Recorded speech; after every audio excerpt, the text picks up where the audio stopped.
Investors Chronicle. Hello and welcome back to the IC Interviews. I'm Dave Baxter and today I'm joined by Neil Hermon. He works as a portfolio manager for Janus Henderson. He works on the Henderson Smaller Companies Investment Trust, the Janus Henderson UK Smaller Companies Fund and the Janus Henderson UK Alpha Fund. With a long record in both financial services and the small and mid-cap space, Neil should be able to shed some light on navigating the domestic markets at a time which I think we can all agree is marked by heightened uncertainty. So Neil, thanks for joining. How are you doing? Good, thanks Dave. Thanks for your time this morning. Thanks for inviting me on. Pleasure. You obviously focus on domestic shares. You have a big focus on the kind of small and mid-cap space. But of course, it's natural that all eyes are currently focused on the situation in Ukraine. While the most important element, of course, is humanitarian in nature, fund managers and investors will also be giving a great deal of thought for the consequences for economies and for the markets. So just to kick off, as I said, you're focusing on kind of small and mid-cap UK stocks. What are the main considerations here for you as an investor? What are the important impacts that you think listeners should be bearing in mind? It's always something, isn't it? We had COVID, and then we've now moved on to interest rates and inflation, and clearly now on to Ukraine. Obviously, you said it's a horrible humanitarian disaster, so obviously things are put in context by this. Look, from a kind of direct exposure from our perspective, there isn't a huge amount of exposure in our portfolio directly towards Russia and Ukraine. It's a pretty small market for Europe overall. However, it clearly may have an influence on consumer and corporate confidence. This sort of headline is clearly going to impact potentially how businesses operate and invest and certain consumers. And obviously, we know the consequent impacts on where Russia's clearly very strong is obviously the commodity side. So price of oil has clearly spiked and other commodities too. So that's going to lead to inflation and increased costs.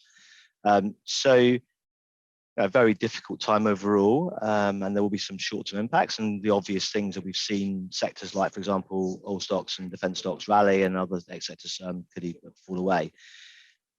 In terms of how we're thinking about it, it doesn't really impact our long-term perspective in terms of how we see UK spend more as a small mid-cap market. Fundamentally, this will wash through over time, and the long-term prospects remain essentially the same. So we're not really adjusting our portfolio to account for this. It's clearly a short-term, and if anything, providing buying opportunities in certain situations where you don't feel there's huge long-term impact. So clearly, yes, horrendous situation, but in terms of the long-term impact on our portfolio, essentially zero. And you've alluded to this there, but what are you doing in terms of, I suppose, kind of not just this crisis, but also we, of course, started the year on a very rocky note with you've mentioned concerns about inflation, concerns about monetary tightening, kind of putting a bit of a shock through markets and also through some of the kind of stocks that you prefer to own. Where have you kind of found an opportune time to be kind of topping up and adding to exposures? What kind of sectors? Yeah, look, I think it's been a very challenging start to 22, not only because of geopolitical events, but also because the market's focused on the issue of rising inflation and what that means for interest rates and bond yields. And we've seen a significant rotation away from growth stocks into value stocks. Think about the way we do things at Janus Henderson in our team. We are very much growth investors, but we're going to go up growth at the right price, growth at a reasonable price. But essentially, the portfolio looks like a growth portfolio. So we've had after what's been a number of very good years, 22 has started. It's been a difficult start to the year in context of that performance, as you see that rotation away. Fundamentally, though, that doesn't really change the way we do things. We've employed the same process, philosophy, and strategy since I started at Janus Henderson over 19 years ago. And that isn't going to change overnight because things have shifted a little bit. I mean, in fact, anything you look at it last year, there was significant rotation between growth and value about 8 times in the course of 21. So these things can move in their head in the sixpence in a flash of the eye. So, we are going to remain very true to our underlying philosophy around quality growth companies that will deliver long-term returns through structural long-term growth trends. So I think really what we found this year is a buying opportunity. And if you look at a number of our stocks that have done very well for us over the last few years, they've had a tricky start to 22, but now look, very attractive value compared to long-term averages given that fall off. And for us, because I think, fundamentally we believe those companies will deliver great long-term returns, it's a good opportunity for us to top up in those situations. Whenever you have these kind of seismic events, it makes sense to, I suppose, kind of really kick the tires in your investment thesis and see if anything's changed. One of your kind of bigger holdings in the investment trust is Impax Asset Management. And I suppose there's kind of an interesting discussion around the nature of ESG. There's this argument that perhaps the current crisis has really highlighted the kind of energy dependency areas like Europe have on Russia, and perhaps arguably it could trigger a further boost for kind of renewables. And then, I don't know, maybe it kind of shifts how people see ESG. Are in situations like this, are defense companies kind of something you can be a bit more favorable on? I mean, have you considered this kind of in the context of Impax, and, what are your views there? Let's take this in various stages. So in terms of how we approach ESG as our perspective, we're not an ESG fund. We don't have exclusion lists, but however, because we're a very significant investor in the UK small and small cap space, typically a top 10 investor, we're engaging with our businesses all the time. We did ESG before ESG was even coined the phrase, and we do think ESG is an important aspect to investment perspective. We do think that companies need to act in the right way from environmental, social, and governance perspective, and we're all about the journey in that in context of that improvement. I think ESG is a structural shift in the way investors are approaching their portfolios. I don't think that's going away. And we own oil and defence companies. I mean, it's all about whether they can actually, they're on the journey in terms of improving it. So I think we think it's an important thing. We do engage with our corporates on a very regular basis. So I do think ESG is a structural long-term trend. I think we can see that from how clients have reacted over the last couple of years and how that's become an increasingly important perspective from their own investment portfolios. Impax as a stock, I mean, it's our top holding at the end of the year. It's been a great performer for us in the last. We've owned it for about 5 years now. It's done phenomenally well. Clearly, as a specialist ESG investor, it's been very successful. It's grown its AUM very significantly. It doubled AUM last year, for example, and with significant flows. As a long-term investor in ESG stocks, it's got the expertise and skills and track record. That means it's been certainly growing very well. So we think the long-term outlook for Impax is undiminished and very strong indeed, and will continue to grow over the medium term, and has aspirations to double again from this AUM over the next few years.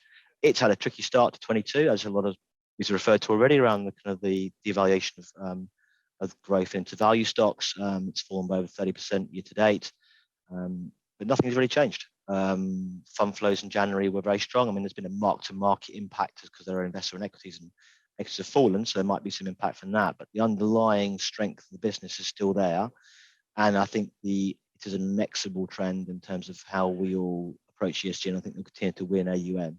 So we've not lost any faith in Impax as a position. If anything, it's a great long-term buying opportunity.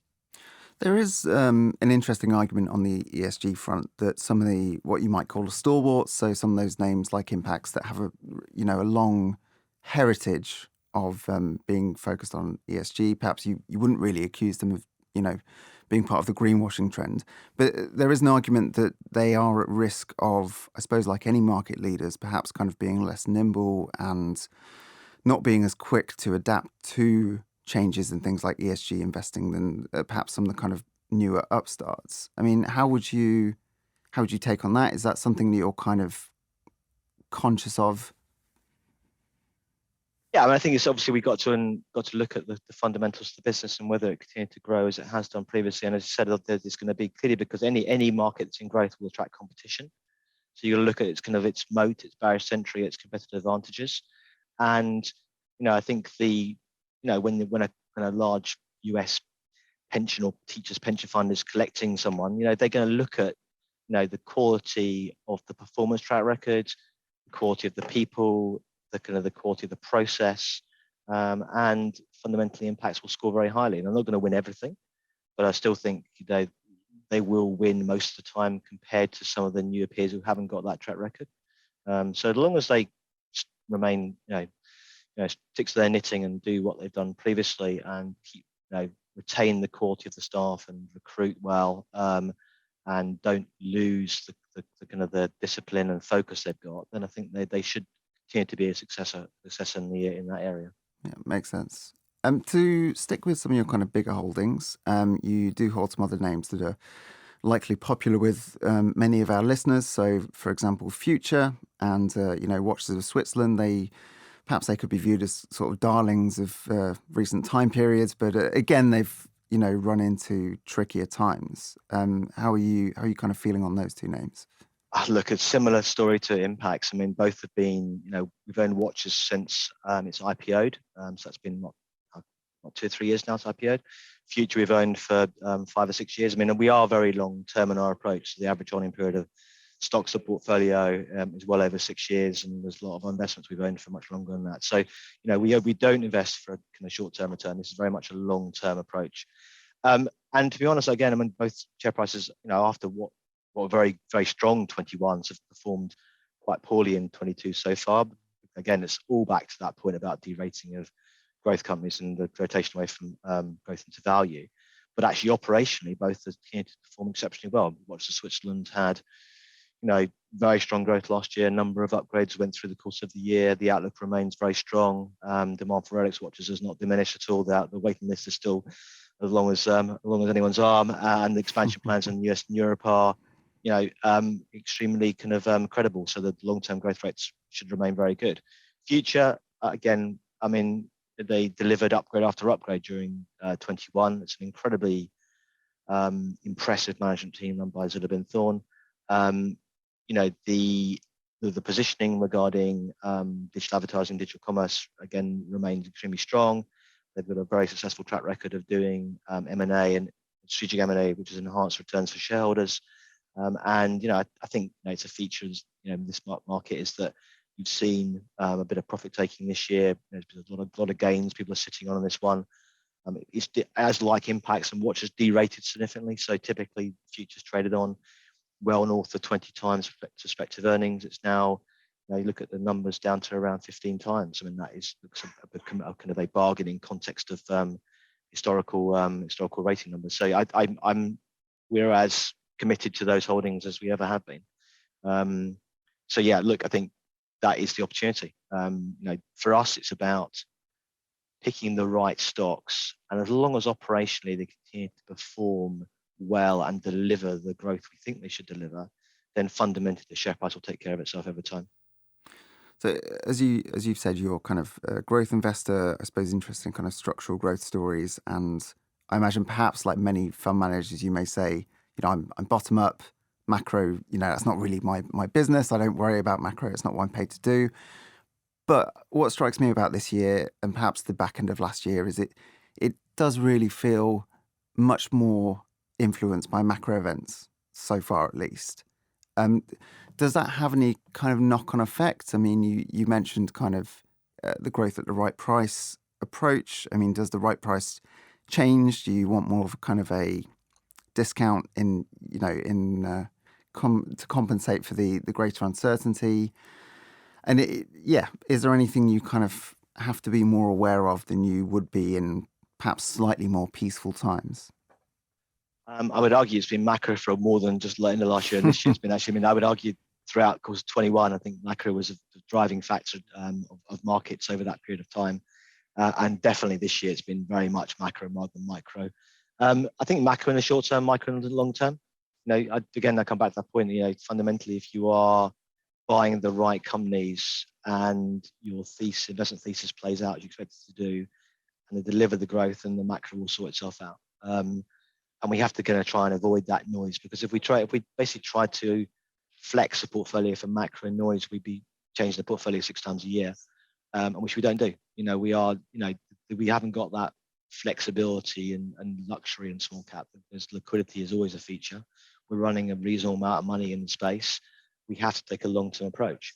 And you always want to pay the right price for the companies you're buying, and you want to ensure that the growth is more than justifies the valuation you're paying for it.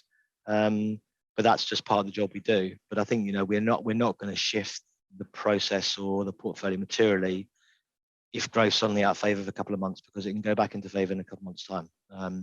I just do think the micro potentially wins out over the longer term. And as you mentioned, we've already seen many of those shifts last year. It's quite a topsy-turvy 2021. But you mentioned kind of sticking to the process, and I suppose, like some other kind of smaller companies funds, you've been quite keen on running your winners. What now, say in the trust, what is the kind of balance of mid caps to small caps? So yeah, that there's that point about running a winner. So we don't. So if you think about the new investments, we don't buy anything in the new investments unless they're within our size band. So we use the Janus index as our benchmark. So anything below about 1.5 billion market cap is already in our investment sphere. So any new investments in there, but if they do well and they seem to grow beyond it and successful, we will continue to own them. The point where we are forced to sell it against the FTSE 100. So exactly 2 examples recently. Decra Pharmaceuticals and I think Howden both joined the FTSE, and we had to sell them over the next 6 months. But that's a good discipline to have. That's one of the reasons why we have quite a mid-cap bias to our portfolio, that run the winners approach. So if you look at the shape of the portfolio, it's around 60% mid-cap, around 15% small cap, and 25% AIM. And that. Why do we have that mix? Well, I think that's run the winners approach. So if you're buying things when they're small and they're doing well and growing and being successful, naturally they should hope to move into 250 over time and get bigger. And if you're owning good companies that do well, they should make that grade. But also it's around liquidity. Fundamentally, again, the portfolio is reasonable large money we're running in the space, and therefore we're naturally going to gravitate towards the larger small caps and mid caps because they have the liquidity for us to invest in them. I mean, this is not a micro cap product. We really haven't got the ability or liquidity to invest in companies below 150 million market cap. It's just what we can't look at. So we gravitate towards larger small cap and mid cap. But fundamentally, we're pretty index aware, but we don't really care where it comes from. If it's a good idea, it's a good idea. Mid cap, small cap, or AIM, and the portfolio drives itself in that context. Yeah, I mean, does that tell us something about the kind of investment universe? I mean, when you're looking for your potential winners, are you simply finding that some of these established names that have now drifted into mid-cap territory are kind of harder to assail if you're kind of one of those plucky upstarts, or what are those two opportunity sets like? Yeah, I mean, so we're not particularly focused on where it comes from, and obviously, as long as it's got enough liquidity for us to invest in, we're pretty, keen to look across the whole market, whether it's AIM, small cap, or mid cap. And best returns we get from are investing in, smaller companies that can grow into larger companies over a period of time. And some of those companies you mentioned already. I mean, I think where FUTR started, or where Impax started. I mean, they started at, a fraction of where they are today in context of market cap size. They're the best returns we can drive, is finding those undiscovered gems that will, essentially multiply many times over the course of a decade or shorter. So yeah, our opportunity set doesn't really change over time, and we are very much open to anything within the context of our investment sphere. And say you are kind of fishing on those, I suppose, further down the market cap scale, or relatively as far down as you can go. At the minute, what kind of themes are you finding most appealing? What's really standing out to you as a kind of potential kind of driver of returns? So today, I mean, I think that, we'll make the point that, we don't really like blue sky or loss-making businesses. Fundamentally, we like profitable, cash generative, cash reserves particularly, and probably dividend paying businesses. So we're not really going to be invested in sort of blue sky loss making things. More established companies we're looking to buy into. I tend to find the market overvalues those blue sky or doesn't account for all the various risks they may have. If I think about where the opportunity set is today, to be honest, we're not really adding new names at this point. I think we've added one new name this year so far. There is enough value in our current portfolio in things that we know and like and understand and have met multiple times. So we really, at the moment, the opportunity is for us to top up a lot of those situations that we already have, where we think there's been the share prices at falls have been overdone. And you mentioned that in terms of selling or kind of no longer running your winners, that would happen when something enters the FTSE 100. But of course, there will be instances where you have to sell for perhaps less fruitful reasons. Yeah. What has generally triggered you to kind of call time in a stock and think this isn't appealing anymore? No, I think there's. I think fund management's a kind of a sort of 80-20, 70-30 game, isn't it? Really, let's be honest here. We don't get everything right, and fundamentally, I'd love to believe that we are, infallible. We're not, and we do make mistakes. We try to minimise those and get more right than wrong. What makes us sell? Well, obviously a number of reasons we talked about. Obviously, when it gets to the FTSE 100, that happens on a rare occasion. We obviously get bids, quite a few bids. M&A activity in the portfolio is quite active, so those can naturally fall out. But also things where our investment thesis changed or where things don't work out as we expected to do. What are the trigger points for that? It's really around the kind of the reverse of our buy decisions. So we talk about the 4 M's in terms of our the things we look for in the companies we invest in, and those are model. This model economic franchise, competitive advantage, quarters 5 forces, SWOT analysis of the business, management, incredibly important in small cap, often driven led by 1 or 2 key individuals, assess the strategy, motivation, vision, corporate governance, alignment with shareholders. We meet companies on a very regular basis, get to know management teams pretty well over a long period of time. Money, so balance sheet and cash flow. So the team is all accountants by training. Apologize for that, but it's so we hopefully can analyze a P&L on a balance sheet and cash flow. And then momentum's around earnings momentum, so finding companies that will over deliver against market expectations, provide the upgrades that we'd expect from our portfolio companies. The trigger, for selling is the reverse of those, so things that change in our 4 M's. So new competitor, lack of pricing power, change in management team, deteriorating financials in context of balance sheet and cash flow, poor earnings momentum or a profit warning are all kind of red flags to us, which may or may not prompt to sell the business. And also valuation. So with GARP, we growth at the right price. So valuation is important to us. And if thing becomes too expensive, then we should be selling it. We're not kind of we don't hold at all costs. A GARP portfolio should have the right valuation attached to it. If anything, the kind of the 2000 tech crisis or tech bubble taught us is that you've got to pay the right price for the companies you buy, and growth at any price is not acceptable. This is probably a slippery slope, but in recent years, now and then, you've heard some fund managers talking about perhaps how they've had to become a little bit more relaxed about kind of valuations, I suppose, both in terms of where you buy and perhaps where you have to sell when it comes to these kind of quality and growth stocks. It sounds like the answer is probably no, but I mean, is that something that's kind of applied to your process at all? I mean, valuation is both an absolute and a relative measure, isn't it? So you have to look at it in context of the overall market and where it stands in that basis, but also absolute and compared to history. So it is again an art rather than science evaluation. We don't really like selling great companies. We do tend to trim more than completely sell out of things where we think they've reached fair value.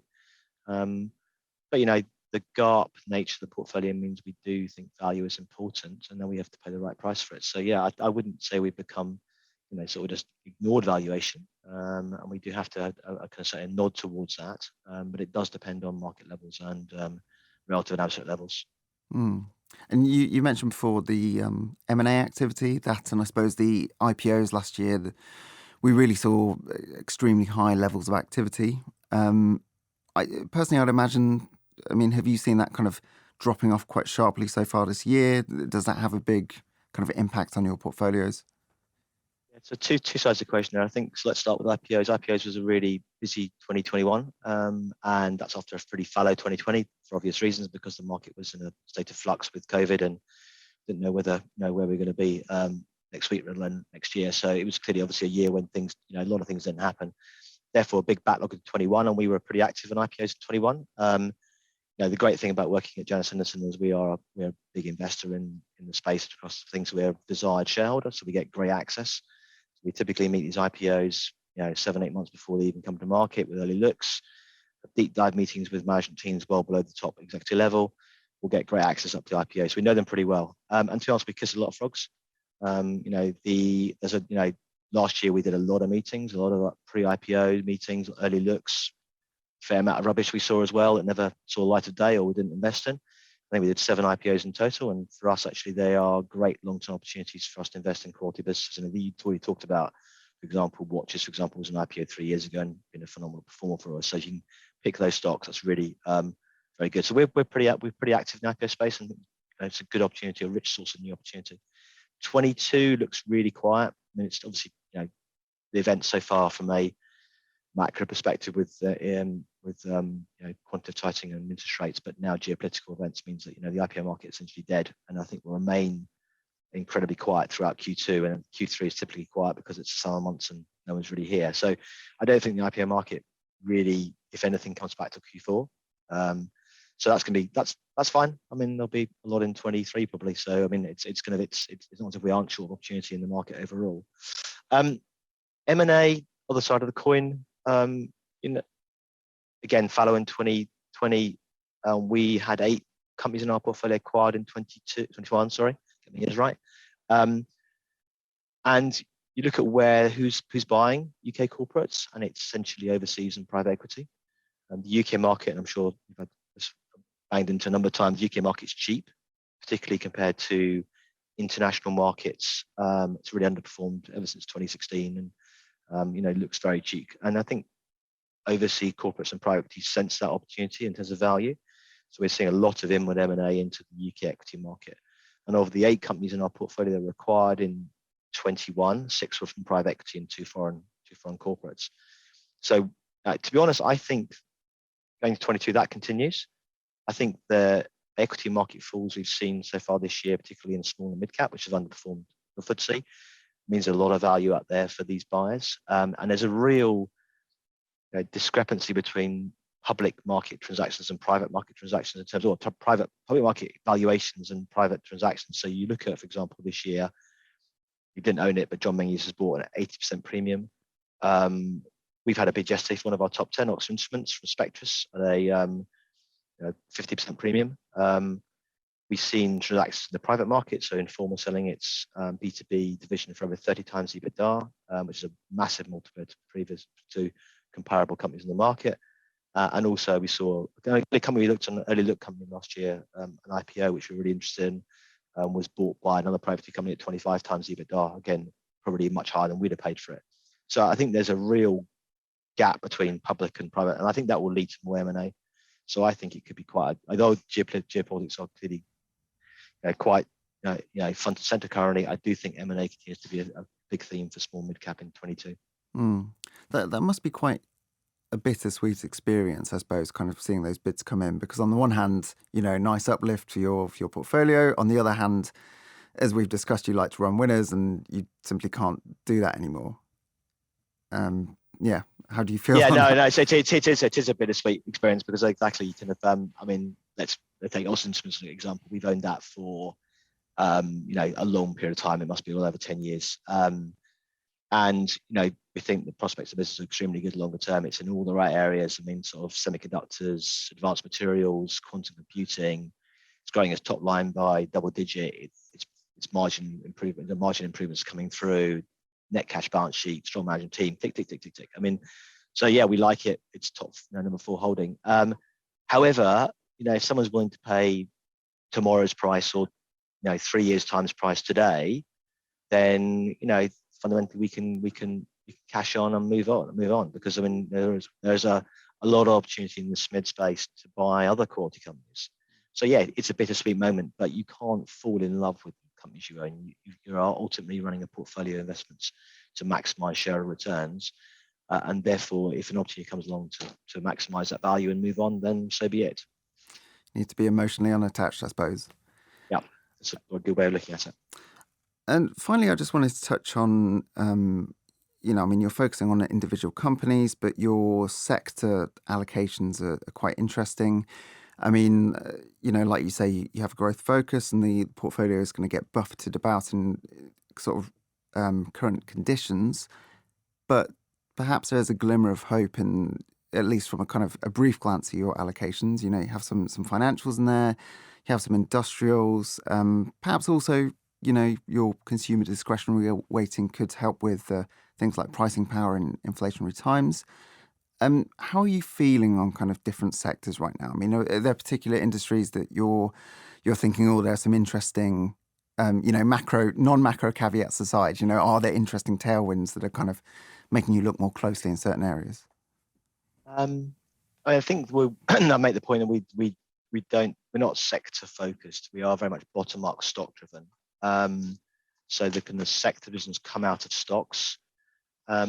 But fundamentally, given the GARP style, we're going to be naturally more gravitate towards those areas that are intrinsically growth areas, and underweight those are more value-based areas. So you're going to find our portfolio being heavy in electronics, pharmaceuticals, software, industrials. We're going to be underweight real estate, food producers, mining, oil and gas, because that's a natural consequence of where we look for in the portfolio. Fundamentally, given the nature of the process, that's going to remain the way going forward. So I think the focus on the individual stocks is much more important to us than the sector position, but we are naturally going to have a bias within the context of our portfolio overall. But how are you feeling about the industrials names that you hold? Because you have a fair allocation there, and I suppose perhaps surprisingly, in the industrial sector as a whole seems to have struggled as well this year. Perhaps you could assume that it would actually do better than it has done.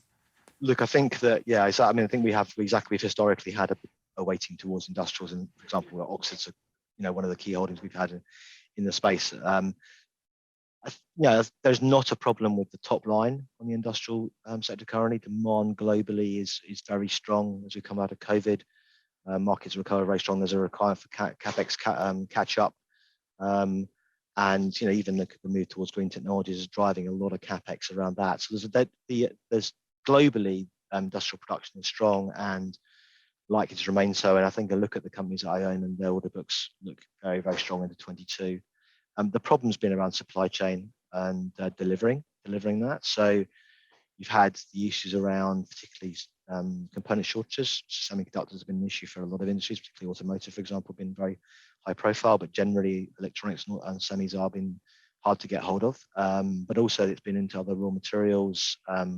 There's been supply chain challenges. Logistics have been an issue. I mean, the price of container shipping from China's escalated massively over the course of the last year, and naturally it's been, again, costs have gone up across the board, and also people as well. I mean, obviously wage inflation is coming back a bit, and there's been the great resignation and employee turnover has picked up. So it's really been deliverance. The top line has been absolutely fine, or the order book has been absolutely fine, but it's the cost of delivering that. So there've been a bit of issues around that. That resolves itself. Fundamentally, these things will will fade over time. And the quality and strength of demand overall and the length of order book these companies have will translate into increased profitability in 22 and 23. So we're pretty optimistic about that space overall into the coming year. And again, the macro sort of leaking into our conversation, but have you found yourself kind of sitting strongly in either the transitory or non-transitory camp? I mean, do you feel quite relaxed about these inflationary pressures? It's above my pay grade.